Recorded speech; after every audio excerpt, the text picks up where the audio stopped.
L'habitation de Loyola est une ancienne exploitation agricole coloniale jésuite située sur le territoire de la commune de Remire-Montjoly en Guyane.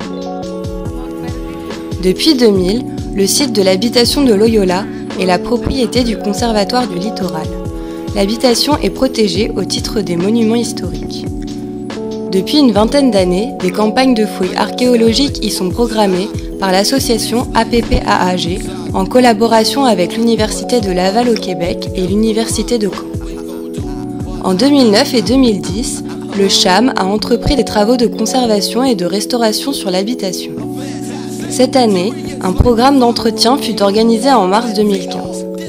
Un tailleur de pierre, salarié du CHAM, encadrait le travail de 2 jeunes en service civique. L'équipe est intervenue sur plusieurs zones de l'habitation. Dans un premier temps, un relevé photographique des pierres désolidarisées du gros œuvre a été effectué. Les pierres instables ont été déposées afin de procéder au piquetage et à la purge de l'ancien mortier. Les pierres ont par la suite été reposées et ourdées au mortier de chaux naturel. Le rejointement s'est fait au mortier bâtard comprenant de la terre tamisée, de la chaux hydraulique et du sable naturel. Des travaux de consolidation ont été entrepris sur les fondations du potager et du four à pain. Concernant les fondations du potager, le jambage a été reposé suivant les relevés archéologiques réalisés lors de la fouille du site. Concernant les fondations du four à pain, les pierres ont été reposées au cordeau.